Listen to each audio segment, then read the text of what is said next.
সকালে আমি এই মায়ের ভোগের জিনিসপত্র নিয়ে আসছি, এসে হঠাৎ দেখছি যে বলছে এরা মন্দিরে কালকে বাসটা ভেঙে দিয়েছে। তাহলে বাসটা ভাঙলে কি করে? তালা দিয়ে আছে, বলে তালাটা ভেঙেছে। তো এটা কমসে কম 10 বছরের থেকে আজ দিয়ে আছে। রানীমার ফরেন থেকে লোক এসেছিল, আমার সামনে 20-25 হাজার টাকার দিন ছিল, তখন নেই। তবে যে হোক সে দিছেই, যাই হোক দানপেটিতে যা আছে ছেলে তো মোটামুটি আমাদের দরকারও পড়ে নাই, অতএব খোলা হয়নি। দরকার পড়লে খোলা হয়, তো দরকার যখন পড়ে না এখনো হঠাৎ এইভাবে ভেঙে নিয়ে চলে গেছে। কিছু চাপতলিয়াতেও ইলিগাল লোক, বাইরের লোক এসে এখানে বসবাস করছে। এটা প্রশাসনকে খুব নজর দিবার দরকার।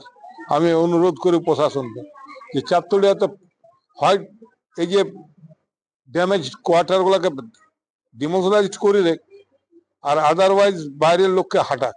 এখানে ভেঙেছে এখানে মন্দিরের ইয়েগুলো সব নিয়ে গেছে। মানে মেন গেট ভেঙেছে, মেন গেট ভেঙে বাদে যে বাস কাট লক করা আছে সে গোটা বাস কাটায় ভেঙেছে, এবং খুচরো পয়সাগুলো রেখে দিয়ে গিয়েছে। বাকি তাহলে বুঝতেই পারছেন যে মোটা নোটগুলো নিয়ে গেছে। আর কি কিছু না, আর তো কিছু নিয়ে জানে। ভিতরে মায়ের কিছু নিয়ে গেছেন, ভিতরে ঢুকতে পারেনি, ভিতরে তালা ছিল। এইরকম মন্দিরের ঘটনা কি বলবেন?